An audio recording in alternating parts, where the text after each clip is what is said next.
Hey everyone, welcome to another review of Rewrite, this time on episode 5, if I'm not mistaken.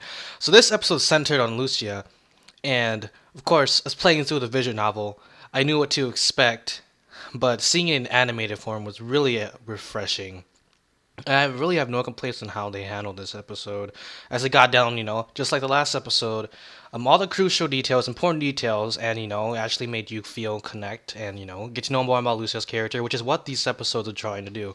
So let me explain a bit. So basically, what the director of the anime is trying to do is that in order to fully appreciate the original route, which they're going route or their however you say it that they're going to do, we have to know a little bit about the girl's backstory and how it ties in.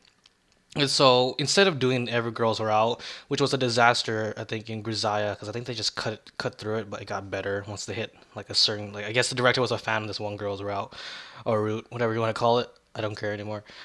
And then what they're doing is that they're animating the common route of the girls before you head into the route, but you really don't. So it's not the full route, contrary to what people and anime onlys are saying. They're saying that's terrible, or everyone just assumed that they just did the route right then and there because it doesn't feel complete. But it wouldn't make sense for them to do that, so they're just doing the background. So of the girls. But the way they handled this episode, I think, was a little bit better than Shizuru. Even though Shizuru was more of emotion, was more of a emotional ride. Lucia is more of a feel bad, feel pity kind of something you can try to relate to episode, as we get to see that her poison, that her hands, why she wears the gloves, that she can poison any living being and kill them instantaneously. And they don't specify the poison in the anime. I don't think they do in the visual novel. I could be wrong, but literally everything that she touches like dies, including humans. And we get to see more of Kotaro's rewrite ability, which he rarely uses in certain routes. And in the original route, he's probably going to use it much more.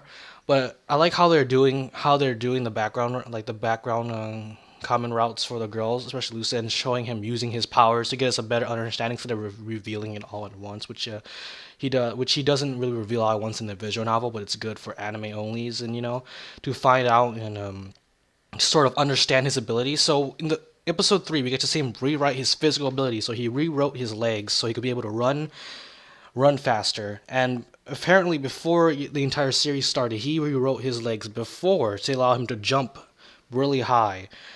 So I'm guessing he must have rewrote, so they don't specify this in the anime, but in the visual novel, it's mentioned in his thoughts that he can specify what body part that he wants. So he can so he has to specify what type of muscle or something like that, or just think about a certain way in that way his body should be able to move after he rewrites it. So basically, he rewrites his body and he lets him run faster. So couple that with some serious jumping skills means he can pretty clear some serious distance.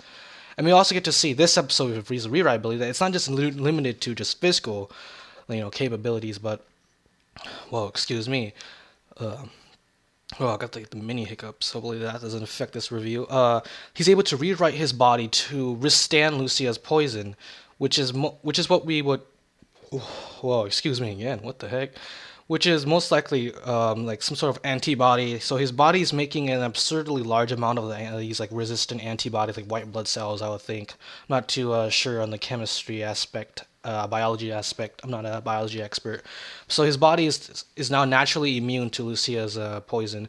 So let me get. So basically, him and Shizuru can now apparently, if we're going to infer from it, can now interact with her normally without her gloves. Since Shizuru produces medicine naturally, so it's only safe to assume that she's also immune because she's creating the medicine needed. As Lucia mentions that if anyone comes in contact with her, if it's a human being or whatever, they have to go to the hospital right away to seek immediate treatment. So so her body's producing a poison that's natural to the natural world. So there's anti venom and all that to cure it. But it's a very potent lethal one. So once it gets into the final stages, they start dying. As we start seeing Kotaro in the chapel scene before he rewrites his body to withstand her poison, starts slowly die and succumb to the effects of the poison before rewriting himself. And when he rewrites himself, we also get that cool badass rewrite scene, and we also get to see it go through his skeleton and then his muscles, mostly his muscles. I mean, if you look closely, you'll see that his blood cells, when they're showing that muscle part, light up a bit as they're producing more. I think anti like white blood cells. I think anti venoms or not anti venoms. I suppose yeah, white blood cells are can be considered anti venom of sorts.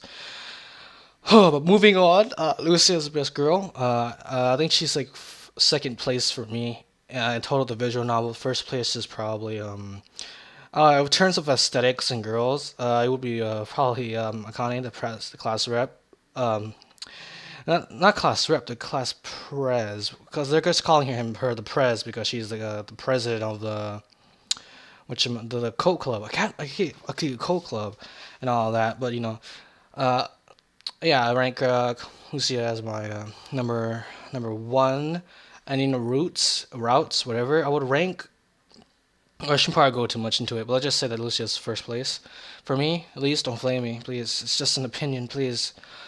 And we also get to see that also revealed because of Kotaro's interactions. Okay, let's go. All right, reveal that the organization of Shizuru, Lucia, and the Nishikuju-Sensei, Nishikujo, yeah, are part of an organization called Guardian, which gathers people with not supernatural, but superhuman abilities that can for like a fight to protect the earth from destruction. And then there's this organization called Gaia, which I already know about, by the way.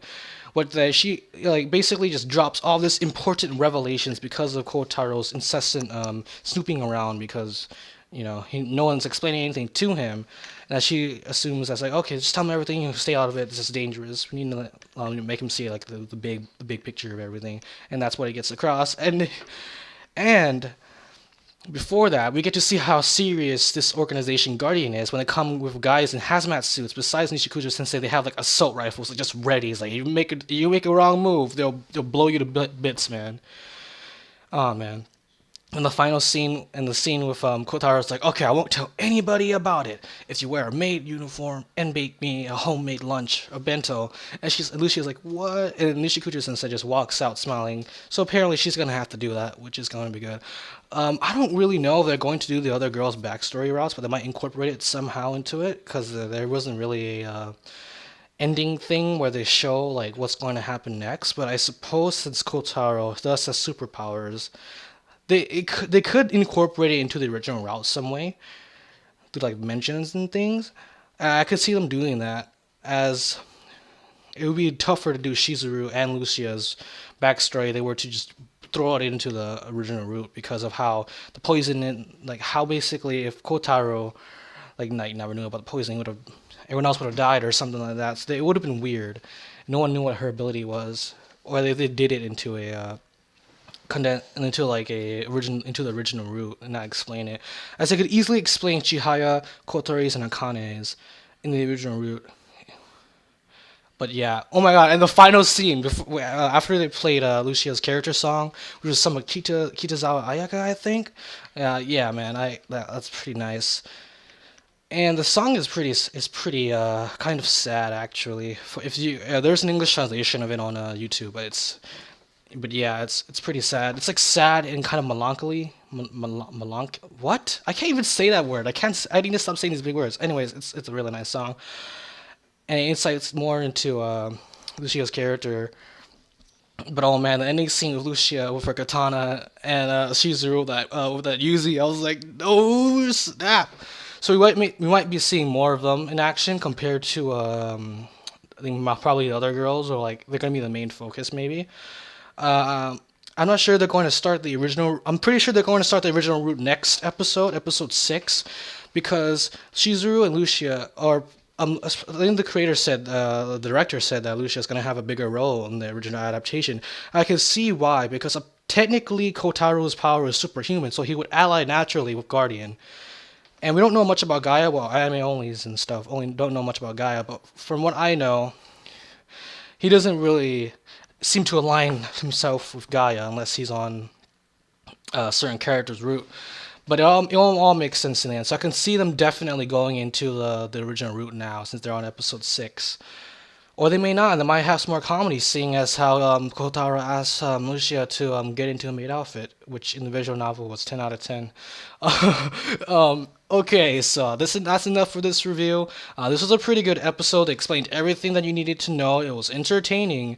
If it felt rushed, to me as a visual novel player, I wouldn't say it felt rushed. It felt a bit more of a condensed version of the common route or route, whatever.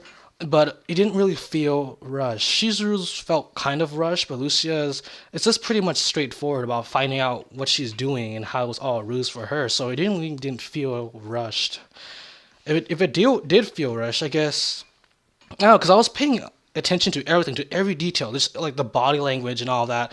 I'm guessing they're also incorporating that besides, just like talking and whatever to also get the point across, which I'm guessing other reviewers aren't doing.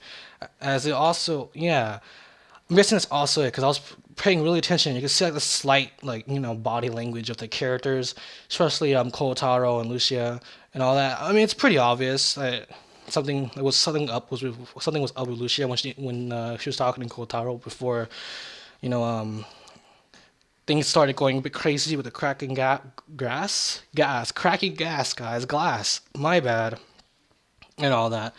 So I'm looking forward to episode 6. They didn't show a preview of it, so I have no idea what to expect. But next episode or the episode after that, 6 or 7 is when we get into the original route, and I'm excited to see how they do it. They're doing it because once we get onto the moon route, everything will be mostly explained if they do it right, which they probably will, since there's so many like different paths that Kotaro can take, and how his story and like the girl and how the world is affected by his actions go. So it'll be really interesting to see how they handle the original route and its ending. So this is me, Rayamo, signing out. See you guys, gals, later. Shokugeki no Soma I'll be reviewing that next. My throat's hurt, so I might have to do that a bit later, but it'll be coming out today, surely. Alright, everyone, see you all later. Bye.